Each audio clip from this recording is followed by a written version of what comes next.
So hello everyone, स्वागत है आपका फिर से। हम पार्ट 2 लेकर आए हुए हैं, चैप्टर जिसका नाम है beginning of civilisation. Indian civilisation का स्टार्टअप कैसे हुआ था, इसका हम लोग पार्ट 2 लेकर आए हैं। पार्ट 1 इसके पहले आपको मिल चुका है यूट्यूब पे, ठीक है। हमारे चैनल पे आपको पार्ट 1 मिल जाएगा, ठीक है।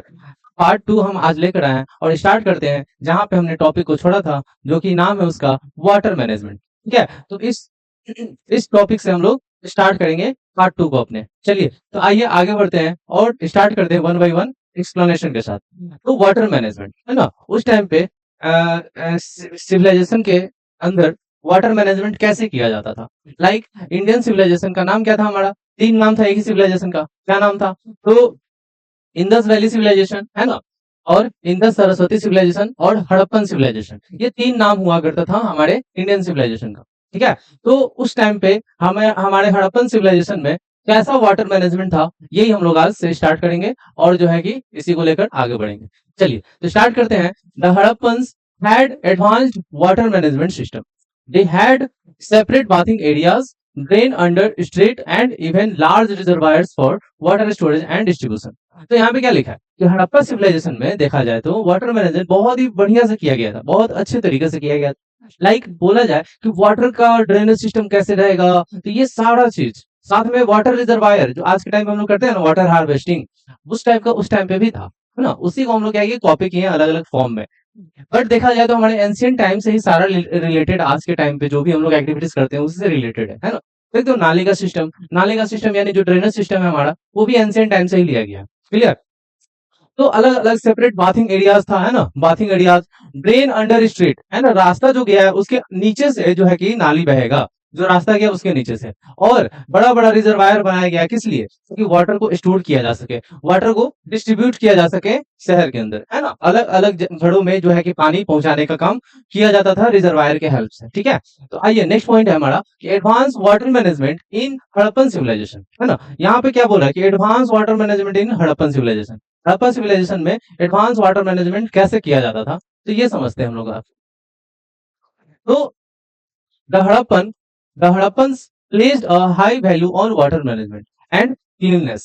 तो हड़प्पन सिविलाइजेशन के जो लोग थे वहां पे एडवांस एक तरह से मेथड का यूज करते थे ताकि वाटर मैनेजमेंट को असेस किया जा सके, क्या। और साथ में वो साफ सफाई का भी बहुत ज्यादा ध्यान रखते थे। आज के टाइम में हम लोग रखते हैं क्या उतना? नहीं, है ना। बहुत गिना चुना चुना हुआ शहर है जो हमारे भारत का है, जो कि टॉप पे आता है सफाई के मामले में, टॉप पे आता है, ठीक है। बाकी का शहर का हाल बहुत ही बुरा है, ठीक है। आगे बढ़ते हैं। Their homes often included separate bathing areas that were connected to a larger system of drains running beneath the street to dispose of wastewaters। तो यहाँ पे क्या लिखा है कि बाथिंग करने के बाद जो है कि उस गंदे पानी को डिस्पोज किया जाता है, अलग से उसको हटा दिया जाता है, उसके बाद जो है नया पानी उसके अंदर फिलअप किया जाता है। बाथिंग वाला जो सिस्टम, कैसे स्विमिंग पूल में हम लोग क्या करते हैं, पानी भर दिए, नहा लिए, फिर वो जब पानी गंदा हो जाता है तो फिर उसको क्या कर देते हैं हम लोग, बहा देते हैं, फिर दूसरा नया पानी भर लेते हैं। तो वैसा ही सिस्टम उस टाइम पे भी था हड़प्पा सिविलाइजेशन में, ठीक है। तो यहाँ पे क्या किया जाता था, उस पानी को बहा दिया जाता था। In the city of Mohenjodaro resident obtained water from several bricks wells, है ना। ब्रिक्स वेल्स कहने का क्या मतलब है कि कुआं बनाया जाता था जो कि ईंटा का बना था। ईंटा का कुआं, अब ये नहीं कहेंगे कि ऊपर जमीन के ऊपर ईंटा जोड़ देंगे तो कुआं बन जाएगा, नहीं। पहले क्या किया जाता था, डिगिंग किया जाता था, खुदाई किया जाता था। कुआं से पानी निकल जाता था तो क्या किया जाता था, उसको कवर किया जाता था चारों तरफ से। किस चीज से? ईटा से। जैसे ये कुआं बन गया ना, ये एक कुआं बन गया, तो इसके आजू बाजू ये सब एरिया जो है इसको ईटा से कवर किया जाता था। और ठीक है, ऊपर से ऐसे जो सर्कल होता था उसको भी ईटा से कवर कर दिया जाता था, ताकि थोड़ा सा ऊंचा करके, है ना। जैसे इतना दूर जमीन है हमारा, इतना दूर जमीन है, इतना दूर जमीन है, तो इसके ऊपर जो है ना ऐसे बना दिया जाता था, है ना। और ऊपर में यहाँ एक व्हील टाइप का लग जाता था जिसको पुली बोलते हैं हम लोग, उसी से पानी वगैरह खींचा जाता है। तो ब्रिक्स का वेल बनाया जाता था मोहनजोदाड़ो के अंदर, है ना। और क्या है, रेसिडेंट एरिया में ये बनता था, ठीक है। In other location water sources includes ponds near by stream and artificial lakes. सोचिए उस टाइम पे आर्टिफिशियल लेक भी बनाया जाता था। आर्टिफिशियल लेक कहने का क्या मतलब है, झील तो है बट आर्टिफिशियल है, लेक तो है बट आर्टिफिशियल है। कहने का ये मतलब है कि खुद से ही जो है कि उसको ये खोदा गया, खोद करके बड़ा सा एक गड्ढा बनाया गया, उसके अंदर पानी को फिलअप कर दिया गया, तो वही आर्टिफिशियल लेक है, जो कि अलग अलग जगहों पे देखने को मिलता था। पानी का एक तरह से वाटर सोर्स था हमारा, ठीक है, उस टाइम के लिए। तो आइए आगे बढ़ते हैं नेक्स्ट स्लाइड की तरफ और देखते हैं नेक्स्ट स्लाइड की तरफ। तो नेक्स्ट स्लाइड है हमारा, जैसे एग्जांपल के तौर पे क्या लिया भाई कि धौलावीरा। धौलावीरा कहाँ पे है? धौलावीरा कहाँ पे है? जो कि गुजरात में धौलावीरा, ठीक है। रन ऑफ कच्छ यानी गुजरात के एकदम वेस्टर्न, ये वेस्टर्न साइड है ना, ये हमारा गुजरात है। तो यहीं पे हमारा कच्छ, ठीक है। तो यहीं पे जो है धौलावीरा था, ठीक है। One of the largest reservoir was an impressive 73 meter long, है ना, 73 मीटर लंबा वो रिजर्वायर था जहाँ पे वाटर को स्टोर किया जाता था, वाटर को रिजर्व किया जाता था कि डिस्ट्रीब्यूशन किया जा सके शहर के अंदर, है ना, डिस्ट्रीब्यूशन किया जा सके स्टोर करके, ठीक है। Dholavira featured at least 6 large reservoir, some constructed from stones and other carved out of rocks, है ना। धौलावीरा में जो रिजर्वायर्स बना हुआ था वो 6 बड़े-बड़े रिजर्वायर्स देखने को मिल रहा था, 6 बड़े-बड़े, और उसको बनाया गया था रॉक से, स्टोन से, इन सब चीजों से उसको बनाया गया था ताकि जो है कि पानी ज्यादा से ज्यादा दिन तक टिका रहे, है ना, फंगस इन्फेक्शन ये सब बैक्टीरिया उसमें ना लगे, जिसकी वजह से बहुत लंबे टाइम तक रिजर्व किया जा सकता था। ये जो रिजर्वायर्स हुआ करता था कनेक्ट किया जाता था अंडरग्राउंड ड्रेनेज सिस्टम से, है ना। अंदर अंदर अंदर ही पानी को क्या किया जाता, डिस्ट्रीब्यूट किया जाता था, ठीक है। और हार्वेस्ट भी किया जाता था, वाटर को हार्वेस्ट भी किया जाता था, जैसे बारिश हो गया तो उसका पानी को ये स्टोर कर लिया गया, है ना, और फिर उसको डिस्ट्रीब्यूट किया जाता था अलग अलग जगहों पे, अलग अलग खड़ में, है ना, ताकि सब जगह पे पानी पहुंचाया जा सके, ठीक है। नेक्स्ट टॉपिक है हमारा, क्या है, व्हाट डिड द हड़प्पन्स ईट, है ना। हड़प्पन लोग क्या खाते थे, क्या कैसे खाते थे और कैसे वो उगा करके खाते थे, ये सब हम लोग जानेंगे। हम लोग पहले तो ये जान लेते क्या खाते थे वो लोग। तो हड़प्पन्स जो है establish many of their communities near the bank of river, both large and small, है ना। हर तरह के हड़प्पन्स कम्युनिटीज बना करके रहते थे, है ना, अपने अपने कम्युनिटीज बना करके रहते थे। वो बड़ा कम्युनिटी भी हो सकता है, छोटा कम्युनिटी भी हो सकता है ना, मेनी कम्युनिटीज। तो वो कहाँ पे रहते थे, तो बैंक ऑफ द रिवर, है ना, रिवर के नजदीक किनारे रहते थे, कि वहां से वाटर का सोर्स जो भी हो वो फुलफिल हो सके, वाटर सोर्स जो भी हो वो फुलफिल हो सके उनके लाइफ में, ठीक है। This was a clever decision as it provided easy access to water and supported agriculture by enriching the soil, है ना। यहाँ पे क्या बोल रहा है कि जो एग्रीकल्चर किया जाता था उसमें जो है सपोर्ट मिल सके, किस लिए भाई, सपोर्ट मिल सके किस लिए, ताकि वहां पे एग्रीकल्चर किया जाए, उसके अंदर पानी का कोई दिक्कत ना हो, मिट्टी में कोई भी कमी ना रह जाए, है ना, मिट्टी के अंदर कोई कमी ना रह जाए। तो रिवर्स जो है ना वो भी फुलफिल करता था, है ना, रिवर्स जो है वो भी उपजाऊपन को भी बढ़ाता था, है ना। बारिश का ये पानी जो है कि अगल बगल एरिया में फैल जाता था तो क्या हो जाता था, वो मिट्टी को उपजाऊ कर देता था। क्यों भाई, क्योंकि जो भी कचरा है वो आसपास के एरिया में बिखेर देता था, जिसकी वजह से वो सारा मिट्टी में मिल जाता था और वो फर्टाइल हो जाता था। तो ऐसे जो है हमारे एग्रीकल्चर सिस्टम को भी इनहेंस करता था, क्वालिटी को बढ़ाता था, ठीक है। चलिए आगे बढ़ते हैं। नेक्स्ट है हमारा ये चीज जो कि हम लोग यूज करते हैं किसमें, एग्रीकल्चर में। एग्रीकल्चर में ये चीज हम लोग यूज करते हैं, इसको क्या बोलते हैं, होए बोलते हैं ना, है ना, होए। इसे प्लगिंग किया जाता है या फिर प्लग भी बोलते हैं इसको, है ना, इसको प्लग भी बोलते हैं। तो archaeological finding reveal that the Harappans cultivated different types of cereals, including barley, wheat, and some millets, and occasionally rice, है ना। ये सब चीजें उगाया करते थे हड़प्पन्स अपने टाइम पे। हड़प्पन्स लोग जो थे वो बहुत ही डिपेंडेंट थे किस पे, रिवर्स पे और साथ में एग्रीकल्चर पे, है ना। ये सब चीजें सीरियल्स हो गया, इसमें बहुत सारा चीज, बार्ली, व्हीट, मिलेट्स हो गया, मिलेट्स में ज्वार, बाजरा, रागी ये सब आ जाता है ना, ज्वार, ज्वार, बाजरा, रागी, ये 3 आ जाता है मिलेट्स के अंदर, ठीक है। उसके उसी के साथ साथ ओकेजनली ये लोग राइस को भी उगाते थे, जैसे राइस उगाने का जब सीजन आता था तभी उगाते थे वो लोग, ठीक है। चलिए आगे बढ़ते हैं next. They also grew pulses sorry, वो लोग क्या करते थे, दाल का भी खेती करते थे, है ना, पल्सेस को भी उगाते थे। और वेरियस काइंड्स ऑफ वेजिटेबल्स, यानी वेजिटेबल्स का भी वो लोग खेती करते थे, वेजिटेबल्स का भी वो लोग खेती करते थे। और साथ में notably they were the first in Eurasia to grow cotton which they use to make clothing, है ना। फर्स्ट टाइम यूरेशिया के अंदर क्या किया गया, कॉटन को ग्रो किया गया फर्स्ट टाइम। यूरेशिया भाई क्या है यहाँ पे, ना यूरोप का बात हो रहा है ना एशिया का, ये किसका बात हो रहा है, यूरेशिया कहाँ से आ गया, ये कौन सा कॉन्टिनेंट है। आप पढ़ोगे चैप्टर नंबर जो हम लोग पढ़े थे ना, ओशियन एंड कॉन्टिनेंट्स, उसके अंदर आप पढ़ लोगे, है ना। मेरा जो यूट्यूब पे है वीडियो उसको आप देख सकते हो, ओशियन एंड कॉन्टिनेंट्स, है ना। हमारे दोनों चैनल पे मिल जाएगा आपको, ज्ञान का अभियान और स्टडी विथ एएम, दोनों चैनल पे आपको मिल जाएगा ये, ठीक है। चलो, तो दोनों चैनल पे ये वीडियो मिल जाएगा आपको। ये ओशियन एंड कॉन्टिनेंट्स क्लास 6 है ये चैप्टर। तो फर्स्ट टाइम पे यूरेशिया के अंदर उगाया गया। अब यूरेशिया क्या है थोड़ा सा शॉर्ट लाइन में बता देते हैं। पहले के टाइम पे क्या था कि मात्र 4 कॉन्टिनेंट हुआ करता था, ठीक है। कौन सा भाई? तो America, America, Eurasia, Eurasia, Australia और अफ्रीका। देखो तो सातों ये आ गया इसमें, क्या 4 आ गया ना। अमेरिका में 2 आता है, ठीक है, अभी के टाइम पे 7 है। यूरेशिया में 2 आता है, ऑस्ट्रेलिया में 1 आता है और अफ्रीका में 1 आता है। 2 2 4 2 6 ही हुआ ना। अच्छा, एक अंटार्कटिका भी है ना, अंटार्कटिका, ये 1 हो गया ना 7। अब यूरेशिया में 2 कौन-कौन सा है? तो यूरोप प्लस एशिया, ये हो गया यूरेशिया, ठीक है? Europe plus Asia. अमेरिका में 2 कौन-कौन आता है? तो साउथ अमेरिका, नॉर्थ अमेरिका, और ये तो एक-एक सिंगल ही है। चलो आगे बढ़ते हैं। तो यूरेशिया समझ गए होंगे। यहाँ पे कॉटन का सबसे पहले खेती किया गया, फर्स्ट टाइम उगाया गया। और यहाँ पे जो है कि कॉटन का यूज़ करते थे किस लिए? क्लॉथिंग करने के लिए, है ना? कपड़ा बनाने के लिए। तो इसलिए जो है कि कॉटन का खेती इन्होंने स्टार्ट किया।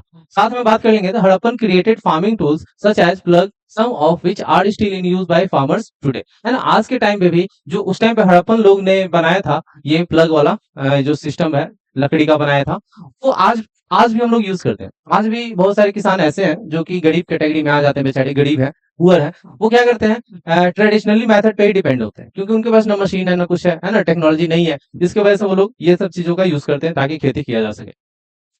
चलिए नेक्स्ट स्लाइड की तरफ आते हैं। और बोला है क्या कि लार्ज स्केल में फार्मिंग वो लोग ऑर्गेनाइज करते थे through 100 of small rural sites और विलेजेस, है ना। बहुत सारे जगह ऐसा होता था जहां पे वो लोग सिर्फ खेती के लिए उस जगह का यूज करते थे, बहुत लार्ज स्केल में खेती किया जा सके, ठीक है, चाहे वो गांव का हो या फिर सिटीज का हो। Similar to modern time, cities dependent on receiving enough agricultural produce from rural areas daily, है ना। ज्यादातर कहाँ से एग्रीकल्चर प्रोडक्शन देखने को मिल रहा था? तो रूरल एरियाज से। आज के टाइम पे भी हम लोग शहर में थोड़ी खेती करते हैं, सारा खेती तो देहात में ही होता है ना, रूरल एरियाज में होता है।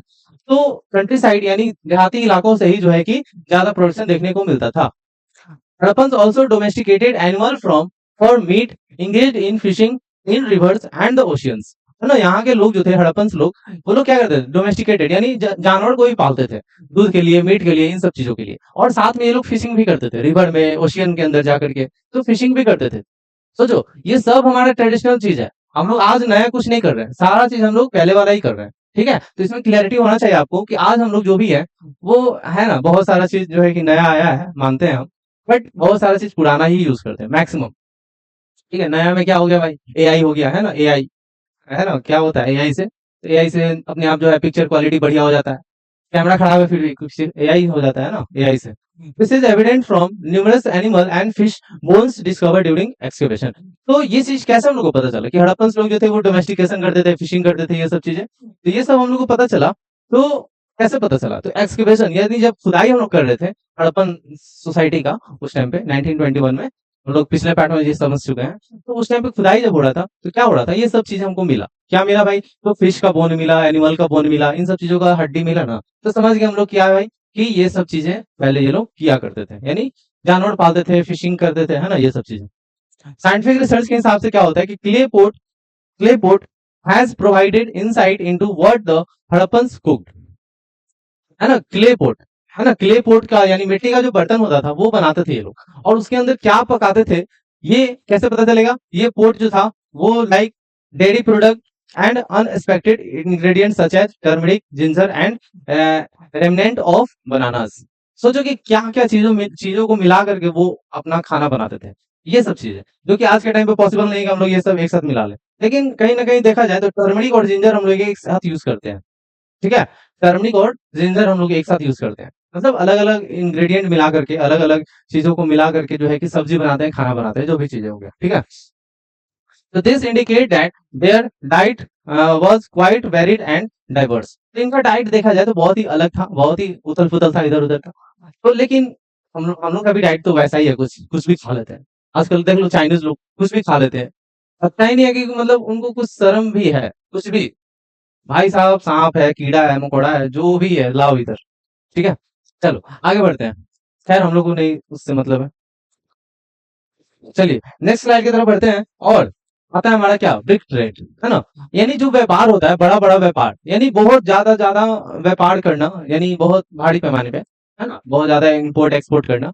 तो ये सब चीजें भी वो लोग कर रहे थे, हड़प्पन्स लोग, है ना। Harappans were actively engaged in trade both with in their own society and with other culture in India and beyond. यानी वो जो ट्रेड करते थे ना हड़प्पन्स लोग, वो लोग अपने सोसाइटी में भी तो करते ही थे, अपने देश के अंदर भी करते थे। जैसे हम लोग का ये भारत देश है, भारत देश के अंदर तो कर ही रहे थे, क्या बना दिए, तो भारत देश के अंदर तो कर ही रहे थे, है ना, भारत देश के अंदर तो कर ही रहे थे, साथ में अलग अलग कंट्री के साथ भी किए। यानी अगर ये हड़प्पन सोसाइटी था हमारा, है ना, इस टाइम पे, उस टाइम पे ये पाकिस्तान भी आ जाता था, तो ये हड़प्पन सोसाइटी इधर भी ट्रेड करता था सब जगह, और साथ में आउट ऑफ कंट्री भी ट्रेड करता था दूसरे कंट्री के साथ, है ना। जैसे चाइना हो गया, इन सब जगहों से, है ना, रशिया हो गया। तो ऐसे जो है हम लोग का ट्रेड चलता था उस टाइम पे हड़प्पन सोसाइटी का, ठीक है। तो सोचिए उस टाइम पे भी ट्रेड का फैसिलिटी था, जैसे हम लोग आज नया कुछ नहीं कर रहे हैं, उसी टाइम को फॉलो कर रहे हैं, बस थोड़ा सा इंप्रूवमेंट हुआ है, बस ऑनलाइन शॉपिंग वगैरह यही सब। They exported various goods, including ornaments, timbers, everyday items, and possibly gold, cotton, and food. है ना। सोचिए इन सब चीजों का भी वो लोग क्या करते थे, एक्सपोर्ट करते थे, मतलब भेजते थे, है ना, दूसरे स्टेट में, एक स्टेट से दूसरे स्टेट में भी, और एक कंट्री से दूसरे कंट्री भी भेजते थे वो लोग। तो सोचिए कि कितना वो लोग ट्रेड करते थे और क्या क्या चीजों का करते थे। ऑर्नामेंट्स मतलब ज्वेलरी ज्वेलरी का करते थे, लकड़ी का करते थे, वुड का, एवरीडे आइटम्स लाइक कुछ भी आप लोग जो भी यूज करते हो पर डे लाइफ में, वो सब, और साथ में गोल्ड कॉटन का भी, और खाने वाले चीजों का भी वो लोग ट्रेड करते थे। सोचिए कि कितना डाइवर्स था उनका ट्रेड सिस्टम, है ना। तो ये सब चीजें का वो लोग ट्रेड करते थे, ठीक है, इन सब चीजों का वो लोग ट्रेड करते थे, और साथ में, है ना, साथ में ट्रेड करते थे। क्या उस टाइम पे क्या यूज करके वो ट्रेड करते थे, जैसे आज के टाइम पे क्या है, पैसा है ना, ये सब पैसा दे करके हम लोग क्या किए, सामान ले लिए। लेकिन उस टाइम पे कैसे था, highly salt after product was Beed made from carnelian, a reddish stone primarily found in Gujarat. वो लोग क्या करते थे, वो लोग एक प्रोडक्ट बनाते थे जिस जो कि बीड से बनता था, बीड मतलब मोती। अब ये मोती कैसे बनता था भाई, तो ये मोती बनता था कार्लेनियन। कार्लेनियन एक पत्थर है, कार्नेलियन, जो कि लाल कलर का होता है, जो कि गुजरात में पाया जाता है, ठीक है।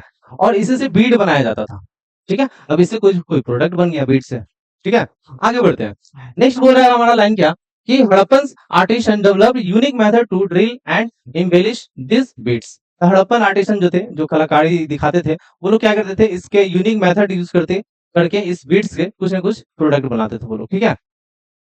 और अगर बात कर लेंगे, they also crafted beautiful bangles from conch shell, यानी जो शंख होता था ना, उसके हेल्प से ये लोग क्या कर लेते थे, बैंजल्स बना लेते थे, चूड़ी, चूड़ी जिसको बोलते हैं, शंख का, शंख से कटिंग वगैरह करके कुछ बनाते होंगे, तो क्राफ्ट करके उसको हाथ से ब्यूटीफुल एक बैंजल बना लेते थे, ठीक है। जिसके लिए उनको क्या जरूरत पड़ता था, एक स्किल्ड का, टेक्निक का, है ना, जिसके जिसके हेल्प से वो लोग क्या करते थे, एक सेल को, मतलब एक शंख को बैंजल का रूप दे देते थे वो लोग, ठीक है, चूड़ी का रूप दे देते थे। सोचिए कितना उस टाइम पे भी कलाकारी था, आज के टाइम पे ही नहीं, उस टाइम पे भी कलाकारी था, कुछ ना कुछ मेथड का यूज करते थे, यूनिक मेथड, जो कि आज के टाइम पे हम लोग को पता ही नहीं है वो मेथड कैसा था।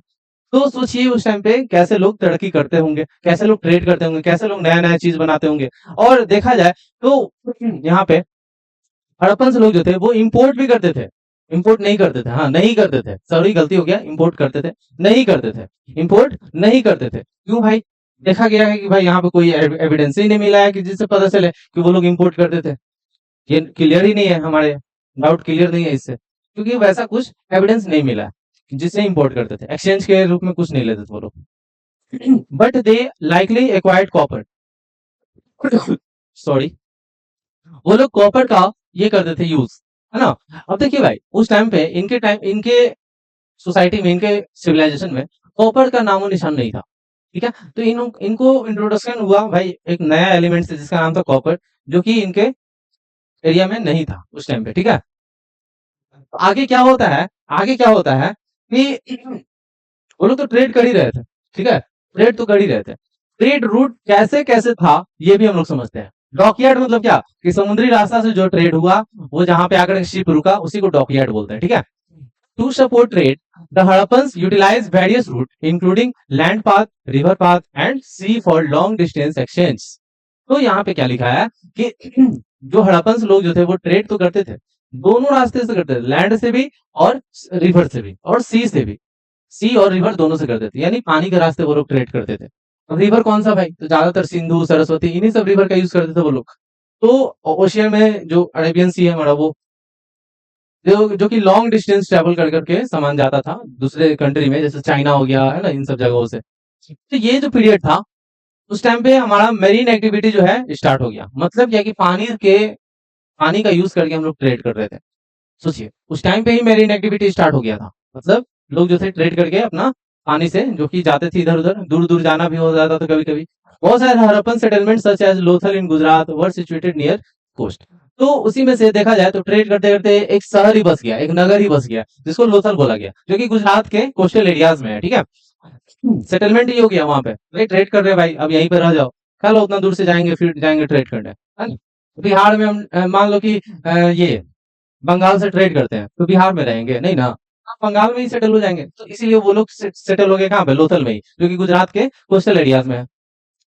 लोथल का फीचर क्या था भाई, कि इसका जो डॉकयार्ड था ना, वो बड़ा बड़ा शिप को अनलोडिंग और लोडिंग करने का काम करता था वहां से, है ना, लोड करना, सामान लोड करना, फिर सामान उतारना, ये सब चीजें वहां से हो रहा था लोथल से। ठीक है, क्योंकि उसका जो डॉकयार्ड था वो बहुत ही बड़ा था। ठीक है, अब उसका साइज देख लेते हैं, तो उसका साइज जो था वो बहुत ही इंप्रेसिव था, मतलब बहुत ही बड़ा था। 217 मीटर का उसका लेंथ था और 36 मीटर का उसका ब्रेथ था। यानी लगभग 217 को मल्टीप्लाई करेंगे तो 600 प्लस जाएगा, है ना, 600 प्लस जाएगा, 600 प्लस फीट का होगा।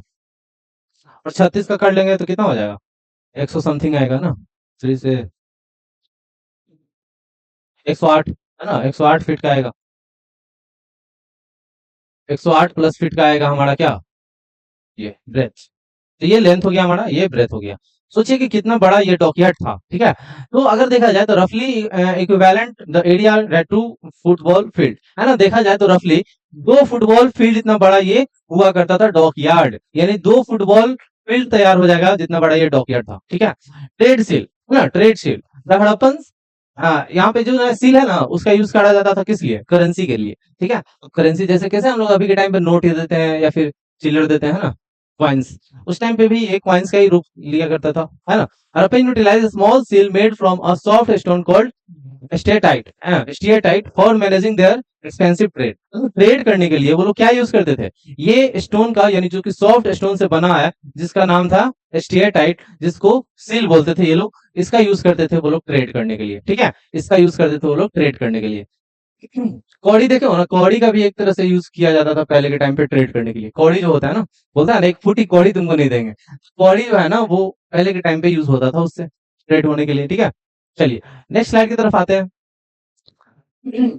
तो ये जो सील था वो क्या है, कुछ ही सेंटीमीटर का साइज में होता था, है ना, साइज उसका बहुत ही छोटा हुआ करता था।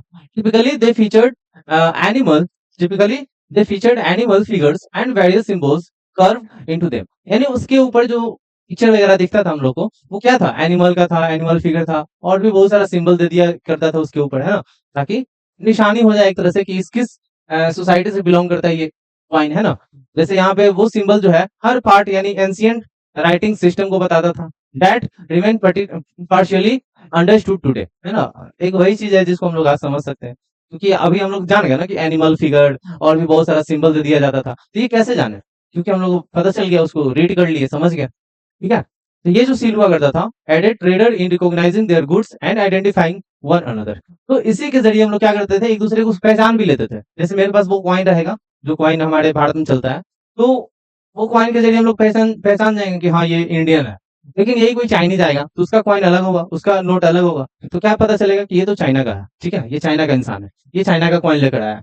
तो एक तरह से दोनों एक दूसरे का पहचान भी हो जाता था सिक्के की वजह से, है ना, सील की वजह से।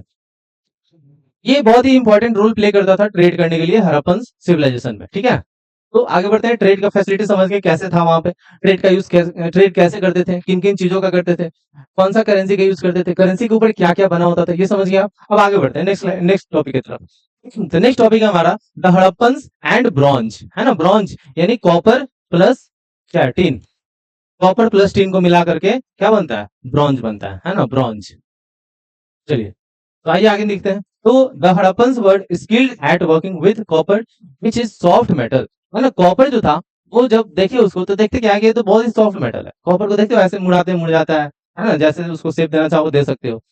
और उसको जब टीन उसके अंदर मिला दिए तो वो और थोड़ा हार्ड बन गया, जिसको हम लोग क्या नाम दिए, ब्रॉन्ज नाम दिए।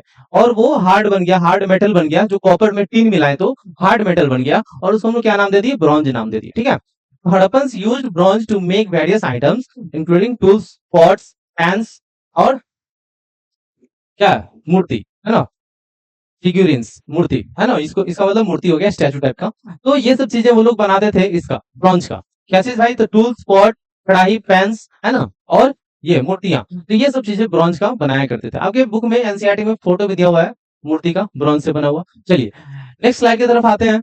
समझ गए यहाँ तक आप? तो अब है हमारा लास्ट टॉपिक, जो कि क्या है? The end of a the end और अ न्यू बिगिनिंग, है ना।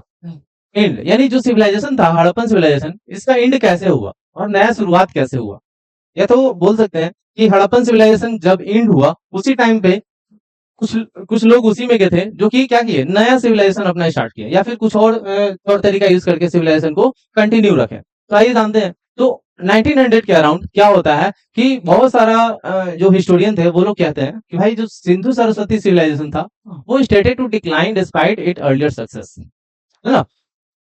जैसे मान लो कि भाई आज के टाइम पे कोरोना आया था, इतना जबकि हमारा हेल्थ सेक्शन बहुत ही आगे निकल चुका है, बहुत सारा चीजें रिसर्च हो चुका है, हर चीज का दवाई बन चुका है, बट कोरोना के टाइम पे भी लाखों करोड़ों लोग का मौत हो गया। सोचिए। तो उस टाइम पे भी कहा जाता है कि सिविलाइजेशन जो था, ये हड़प्पन सिविलाइजेशन बहुत ही सक्सेस था, फिर भी जो है डिक्लाइन हो गया, मतलब खत्म हो गया ये सिविलाइजेशन। क्या मतलब कौन सा ऐसा प्रॉब्लम आया जिसकी वजह से ये लोग उस प्रॉब्लम को झेल नहीं पाए और खत्म हो गए? ठीक उसी तरह जैसे कोरोना को हम लोग झेल नहीं पाए और लाखों करोड़ों लोग का जान चला गया, फिर बाद बाद में वैक्सीन बना, तब जाकर के जो है कि वैक्सीन लगा सबको, ठीक है। तो उस टाइम पे भी ऐसा ही सिचुएशन कुछ क्रिएट हो गया था। Cities were gradually abandoned and those who stayed behind began to resort to a rural lifestyle. तो यहाँ पे क्या वो बोल रहा है कि सिटी जो था वो धीरे धीरे वीरान हो गया, वहां के लोग चल गए, कहीं और सेटल हो गए, और जाकर के रूरल लाइफ स्टाइल जीने लगे। कहीं और सेटल होने के बाद रूरल यानी देहाती एरिया में जो लाइफ स्टाइल होता है ना, वैसा लाइफ स्टाइल को उन्होंने ये कर लिया, रिसीव कर लिया, और उसके बाद वही लाइफ स्टाइल वो जीने लगे, ठीक है। और क्या देखा जा रहा है कि जो गवर्नमेंट था, लीडरशिप था, वो सब भी खत्म हो गया, वो सब भी चला गया, leading to the Harappans spreading out into many small villages, है ना, छोटा छोटा विलेजेस फिर बनने लगा अलग अलग जगहों पे, है ना, स्प्रेड होने लगा। आर्कियोलॉजिस्ट का मानना क्या था कि ये जो होगा ये किन कारण से खत्म हुआ होगा? तो शुरू में बोला गया कि ये तो war, thought of Wars, but initially thought of Wars और इन्वेंशन कॉजिंग डिस्ट्रेस। हाँ, यहाँ पे क्या लिख रहा है कि उन्होंने पहले क्या सोचा कि जरूर आपस में ही लड़ लिए होंगे, वॉर हो गया होगा किसी दूसरे सिविलाइजेशन के साथ।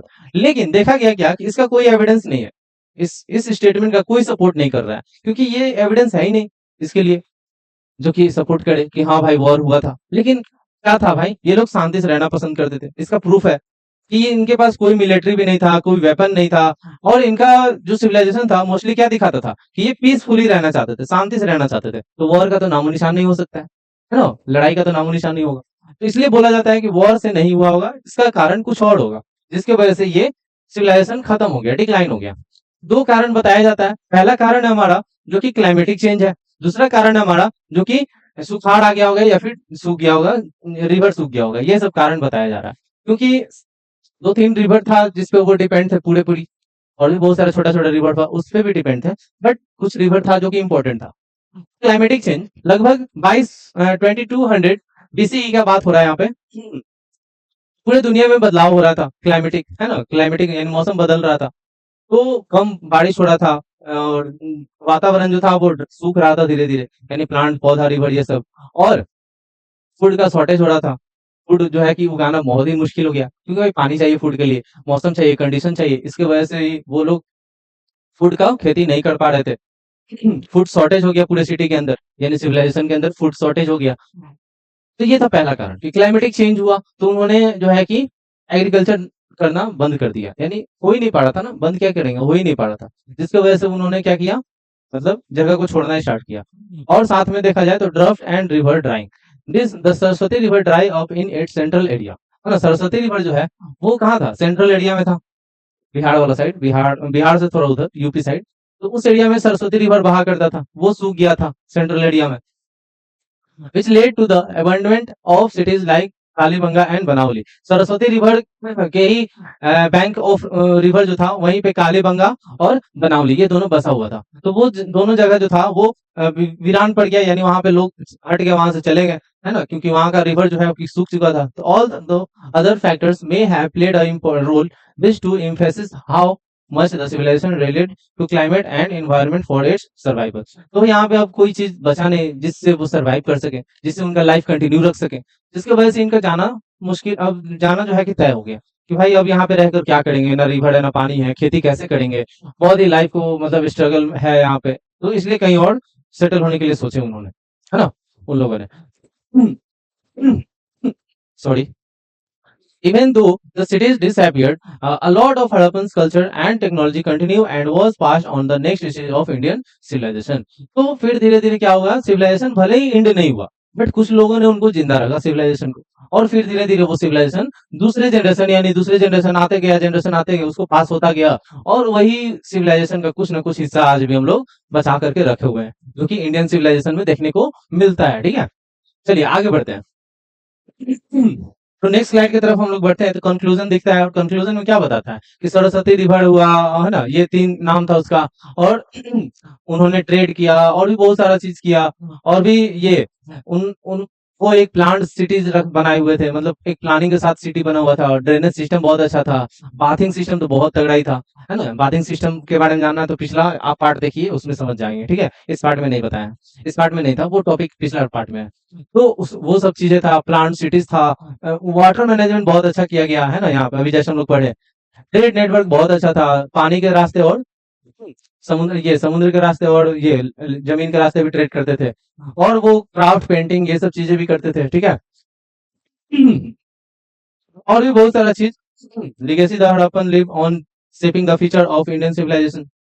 Understanding their journey help us appreciate the thing. तो यहाँ पे वही बात आ रहा है कि ये जो जर्नी था इस सिविलाइजेशन का, वो जर्नी बहुत आसान था शुरू के टाइम पे, फिर जैसे-जैसे क्लाइमेटिक चेंज हुआ, रिवर सूखता चला गया और गर्मी बढ़ गया, सब सूख गया पेड़-पौधा, जिसकी वजह से क्या हो गया, सिविलाइजेशन डिक्लाइन होना स्टार्ट हो गया, धीरे-धीरे खत्म हो गया, सिटीज़ अपने आप खत्म होते चले गए। लोग यहाँ से वहाँ माइग्रेट कर गए, है ना? नोमैडिक बन गए, तो जिसकी वजह से सारा सिविलाइजेशन धीरे-धीरे डिक्लाइन हो गया, और कुछ जगहों पे बचा सिविलाइजेशन तो उसको आज भी जो है कि हम लोग फॉलो करते हैं। ठीक है? तो ये चैप्टर हो गया फिनिश आपका। ठीक है? नेक्स्ट स्लाइड है कीवर्ड्स हमारा, कीवर्ड्स है ना, कीवर्ड्स ये जान लो आप। तो मेटलर्जी क्या होता है भाई? तो 2 या 3 मेटल को मिला करके जो है कि एक नया मेटल बन जाए, तो उसको मेटलर्जी बोलते हैं। जैसे हम लोग क्या पढ़े थे कि कॉपर प्लस टिन, इसका मिला करके क्या बना था? ब्रॉन्ज। तो ये बन गया था, एन हो गया यहाँ पे। ठीक है, ब्रॉन्ज। तो ये जो है बन गया था टीन और कॉपर को मिला करके। ट्रिब्यूटरी किसको बोलते हैं पता ही है, एक रिवर फ्लो हो रहा है, उसमें एक छोटा सा रिवर आकर के घुस गया और साथ में ही फ्लो होने लगा इसमें, तो यही है हमारा, ये है हमारा ट्रिब्यूटरीज। ठीक है, और डिस्ट्रीब्यूटरीज किसको बोलते हैं ये तो पता ही है, इसी से एक रिवर टूट करके निकल गया तो इसको बोलेंगे डिस्ट्रीब्यूटरीज। ठीक है, फोर्टिफिकेशन क्या होता है पता ही है, एक बड़ा सा वॉल जो है कि पूरे सराउंडिंग में घिरा हुआ है और सिटी उसी के बीच में है ना, ये बड़ा सा वॉल है और इसी में घर सब बना हुआ है, तो ये पूरा एक तरह से सेफ सेफ है।